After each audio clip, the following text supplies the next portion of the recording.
Yeah, I think jack of all trades, master of none is probably a phrase that's coming to mind right now. Can I also say that I love the way you referred to me crushing a live poker tournament was me coming 18th in a live poker tournament. Not so much crushing that one, really, just sort of, hanging on grimly and getting some ladders.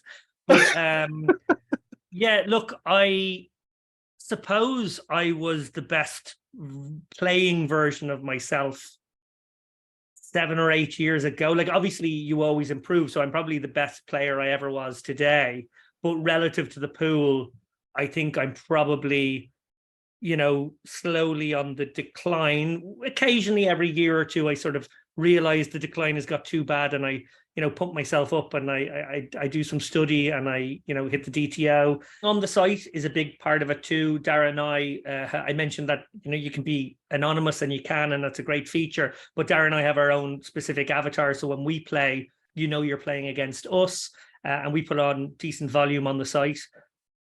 We host a bit like every other site. We host special championships, special week-long, 2-week-long festivals.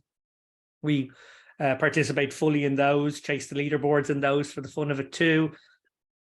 I didn't see the move into the black market and the grey market coming in the way that it did. I guess you can trace it all the way back to the UIGEA, which is a disastrous law, and it still sort of affects the the Wire Act and whatever in America.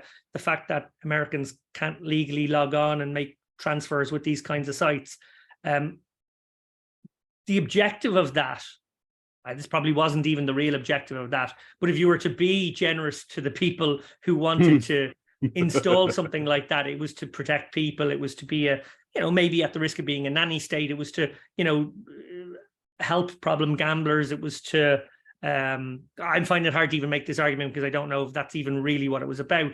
But even if that was what it was about, then the effect of it is it's just driven it underground. It's like prohibition. It's just driven it all underground.